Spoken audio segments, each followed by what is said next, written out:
இருக்கு அந்த ரதத்துக்கு. சக்கரராஜரதம் அப்படின்ட்டு.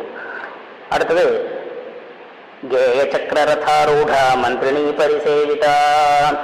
ஏற்கனவே சொன்னோம் நாம கேய சக்கரம், கிரிச்சக்கரம், சக்கரராஜம், மூன்று ரதங்கள், பிரதான ரதங்கள். ஏராளமான ரதங்கள் இருந்தாலும் கேய சக்கரம், கிரிச்சக்கரம், சக்கரராஜம் அப்படின்னு 3 விதமான ரதங்கள். இதுல கேய சக்கர ரதாரூடா மந்திரிணி பரிசேவிதா. கேய சக்கரம்னு ஒரு அந்த ரதத்துல மந்திரிணி தேவதையால சூழப்பட்டிருக்கா.